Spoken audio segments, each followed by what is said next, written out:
Souvenez-vous, dans la vidéo du mois de juillet-août, nous vous avions présenté les principales mesures de la loi sur la réforme des retraites du 14 avril 2023. Celle-ci apporte de nombreuses modifications juridiques, notamment sur la prise en compte de l'usure professionnelle.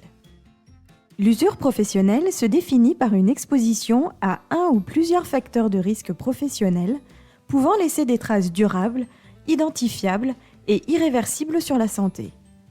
Un salarié exposé à des facteurs de risque professionnel peut bénéficier d'un compte professionnel de prévention, C2P, et cumuler des points lui permettant de mettre en place des actions pour réduire son exposition aux facteurs de risque professionnel.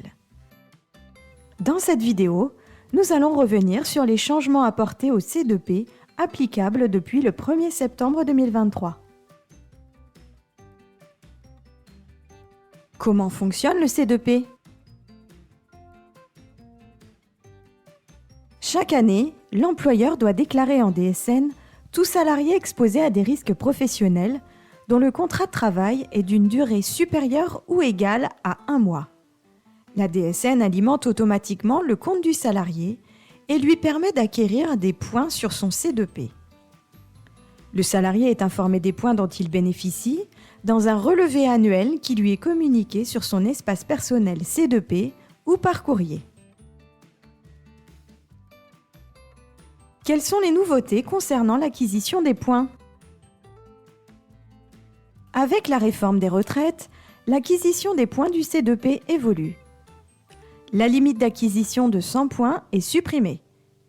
La valeur du point a été revalorisée à 500 € au lieu de 375 €.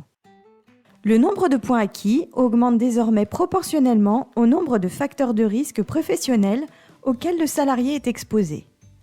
Avant la réforme, un salarié polyexposé acquérait 8 points, quel que soit le nombre de facteurs de risque auxquels il était exposé. À présent, un salarié polyexposé acquiert 4 points par facteur de risque professionnel.